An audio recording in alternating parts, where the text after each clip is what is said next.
Step back through time and discover the remarkable favorite foods of popes throughout history. From humble peasant dishes to lavish classics, these papal palates shaped mealtime behind Vatican walls in ways that might surprise you.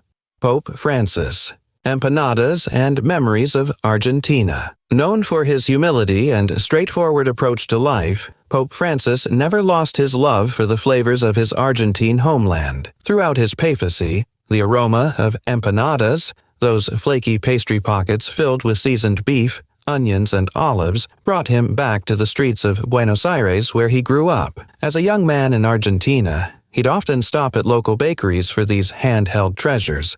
Even after becoming the leader of the Catholic Church, when visitors from Argentina came calling, empanadas would frequently appear on the papal table. The comfort of familiar food during extraordinary times, something many of us understand. When we're far from home, remember how your grandmother's cooking could transport you back to childhood with just one bite. For Francis, empanadas did exactly that, connecting him to his roots while surrounded by the grandeur of the Vatican. Wasn't there a special dish that did the same for you during the 1970s? But there was another Argentine favorite that captured his heart, a creamy caramel spread called dulce de leche that graced his morning toast and filled the sandwich cookies known as alfajores.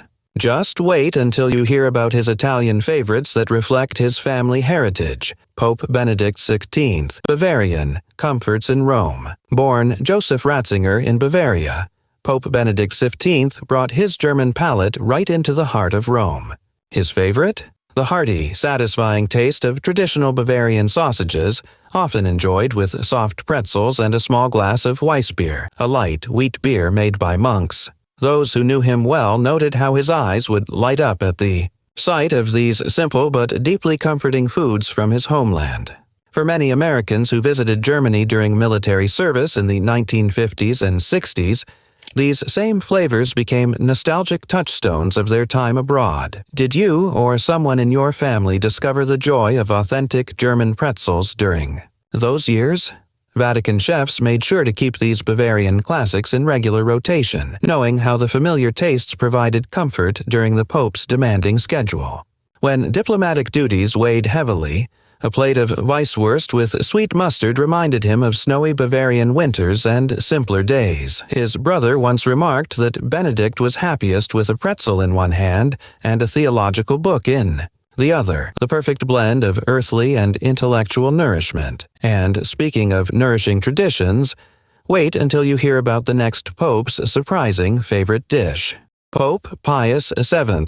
Coq au vin and French influences. In a fascinating twist of culinary and political history, Pope Pius VII, who spent years navigating a complex relationship with Napoleon Bonaparte, developed a fondness for the quintessentially French dish coq au vin during his time in exile. This rustic classic, made by braising rooster in red wine with mushrooms, pearl onions, and herbs, represented a rare bridge between Pius VII's Italian heritage and his French diplomatic experiences. Vatican. Chefs eventually incorporated the dish into papal menus, adapting it with local wines and poultry. For Americans who discovered French cuisine through Julia Child's revolutionary cooking shows in the 1960s, coq au vin symbolized the accessible elegance of French country cooking. Do you remember watching those early cooking programs, perhaps attempting this classic dish for a special dinner party? The slow-simmered, rich flavors matched the slow, tense pace of Pius VII's historic conflicts with Napoleon, perhaps giving him strength for his legendary confrontations with the French emperor.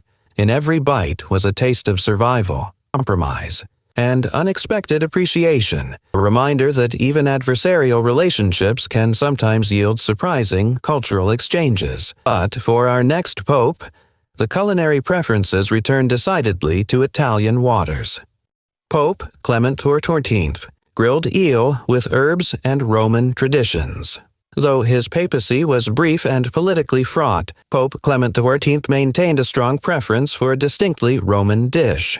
Grilled eel with herbs, traditionally enjoyed around Christmas and New Year's in Italy. Born in Sant'Angelo in Vado in the Marche region, Clement grew up with Adriatic seafood traditions but developed a specific fondness for Roman-style eel upon settling in the capital. The eel was marinated in vinegar, olive oil, garlic, rosemary, and bay leaf, then grilled until the skin crisped while the flesh remained tender. Vatican chefs noted that he appreciated foods with strong flavors and rustic origins, often requesting seasonal produce and freshwater fish. For many Italian-American families, especially those from central Italy, eel remained an important part of the Feast of the Seven Fishes on Christmas Eve well into the 20th century. Does your family still prepare any traditional seafood dishes for holiday celebrations? Eel may seem unusual to modern tastes, but for centuries it was considered a prized delicacy, especially in religious households avoiding red meat during fasts. Clement's table reflected his refined palate and deep connection to Italian culinary tradition, right down to this slippery centerpiece. His enjoyment of this intensely flavored fish revealed a man comfortable with bold choices, both on the plate and in his papacy. Our next pope, however, embraced a much more subtle but no less distinctive culinary preference. Pope John Xoribenlerkur, polenta, and farm traditions. Pope John VIII, affectionately known as the Good Pope, grew up in a large farming family near Bergamo, Italy. His favorite food? The hearty northern Italian staple polenta with slow-cooked meat stew, a dish that embodied his humble roots and warm personality. Golden cornmeal polenta, simmered to creamy perfection and topped with rich ragu, represented the essence of Italian peasant cooking, making something extraordinary from ordinary ingredients. The Pope often requested this meal, especially when feeling nostalgic for his childhood home. For many Italian-American families who settled in the industrial towns of Pennsylvania and Ohio during the mid-20th century, polenta remained a treasured link to their heritage. Did your grandparents talk about how this filling cornmeal dish sustained workers through long factory shifts? Guests at the papal table were sometimes surprised by the simplicity of his preferred meals. "I'm just a country priest," he would say with characteristic warmth, and his food choices never strayed far from that identity. In many ways, he brought the farm kitchen right into the apostolic palace. His genuine appreciation for these rustic flavors reflected his lifelong connection to ordinary people and their daily struggles. This quality made him beloved worldwide, just as his favorite polenta brought comfort to generations of Italian families. Next, we'll discover a pope with a surprisingly refined sweet tooth, Pope Pius Thuth. Zabaglione, and refined tastes. The reserved and dignified Pope Pius Thuth had one notable culinary indulgence, zabaglione, a light, creamy Italian dessert made from egg yolks, sugar, and sweet Marsala wine, whipped into a warm, frothy cloud of delicate flavor. Born Eugenio Pacelli into a noble Roman family, Pius Thuth maintained a disciplined lifestyle, but this elegant dessert provided a rare moment of sensory pleasure. Served warm in a delicate glass cup, often garnished with seasonal berries or biscotti, zabaglione offered a perfect balance of richness and restraint. For American tourists who discovered this sophisticated treat during the post-war travel boom of the 1950s, zabaglione represented the height of Italian culinary elegance. Perhaps you or your parents remember having it for the first time in a small Roman restaurant, marveling at how something so simple could taste so heavenly.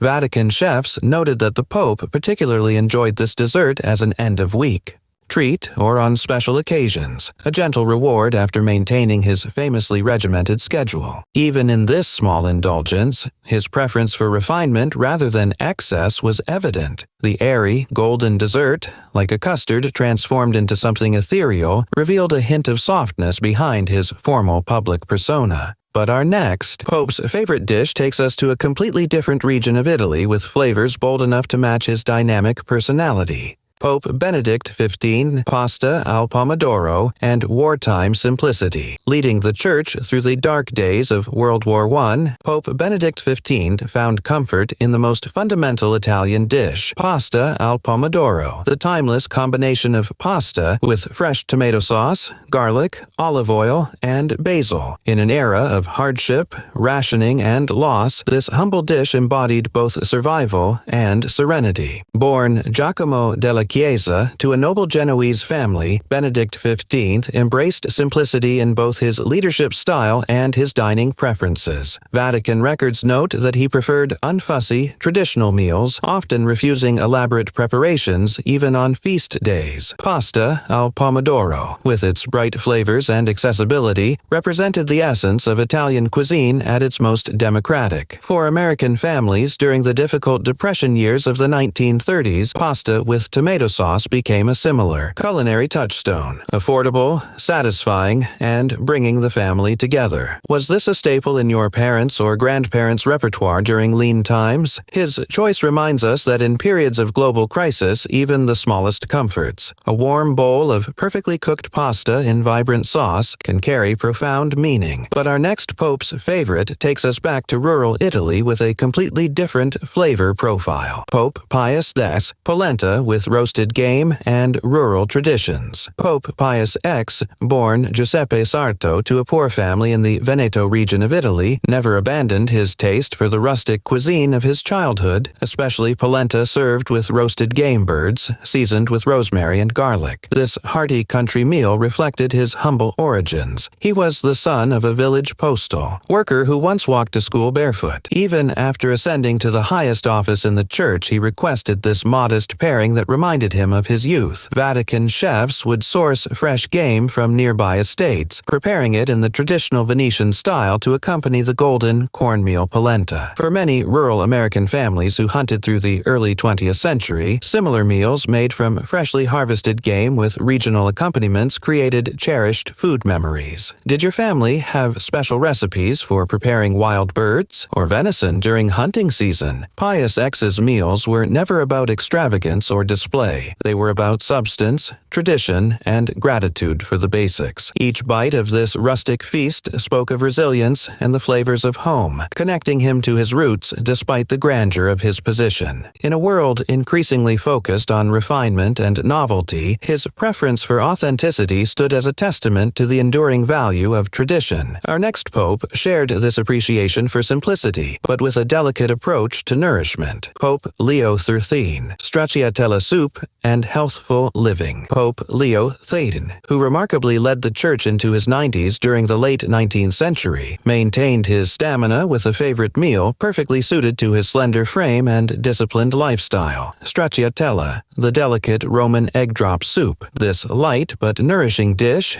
made by whisking eggs with grated cheese and herbs into hot chicken broth, provided warmth and protein without heaviness. The subtle seasoning of nutmeg and the silky texture made it both restorative and gently flavorful. Vatican records suggest Leo XIII requested this soup frequently, especially in his later years when maintaining his energy for a demanding schedule became essential. For many Americans who discovered Italian cuisine beyond spaghetti in the mid-20th century, stracciatella represented a revelation in elegance and restraint. Perhaps you remember the first time you tasted this soup in a traditional Italian restaurant, surprised by how something so simple could be so satisfying. His preference for this clarifying, strengthening broth aligned perfectly with his philosophical approach to leadership, finding strength through simplicity rather than excess. But as we'll discover next, not all popes embraced such restraint. In their favorite dishes, Pope Pius IX, bacala alla napoletana and bold flavors. During the longest papacy in history, Pope Pius IX developed a particular taste for the bold, briny flavors of bacala alla napoletana, salt cod stewed with tomatoes, olives, and capers in the southern Italian tradition. Though born in central Italy, Pius IX cultivated an appreciation for the vibrant flavors of Naples during his ecclesiastical career. This dish, transforming humble preserved fish into something rich and complex, was often requested for Friday meals and during Lenten observances. The cod was carefully soaked to remove excess salt, then slowly simmered with bright tomatoes and punchy Mediterranean ingredients to create a deeply satisfying meal. For Italian-American families, especially those from southern Italy who settled in coastal cities, salt cod recipes remained important traditions, particularly around Christmas Eve. Did your your family prepare something similar for feast days or holidays, Vatican chefs recorded bacala as one of Pius IX's most frequent requests, especially during Advent. In an era of increasingly complex cuisine, this choice showed his connection to authentic Italian cooking, hearty, flavorful, and deeply rooted in tradition. The bright tanginess of tomatoes, the savory depth of olives, and the distinctive character of preserved cod created a symphony of taste that transported him from the formality of Vatican life to the lively streets of Naples. Next, we'll discover a pope whose favorite dish embodied monastic contemplation. Pope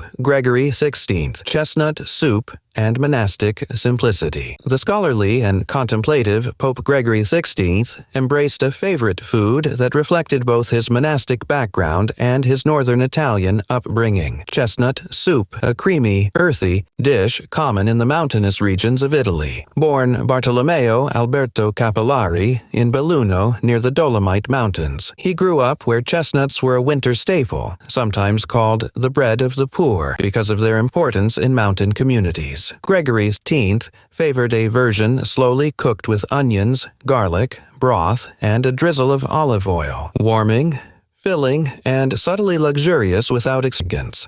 For Americans living through the difficult years of World War II, when chestnuts became rare after the Light, such European chestnut dishes represented a distant memory of old-world comfort. Did your parents or grandparents ever talk about special foods that became unavailable during wartime? As a monk from the Camaldolese tradition, Gregory XVI maintained many ascetic practices even as pope, and his food choices mirrored this spiritual discipline. While other popes might enjoy meat or wine, he preferred simple fare that reflected his contemplative ideals. In the marble halls of the Vatican, maintained the heart of a hermit, finding satisfaction in the humble chestnut's transformation into something nourishing for both body and spirit.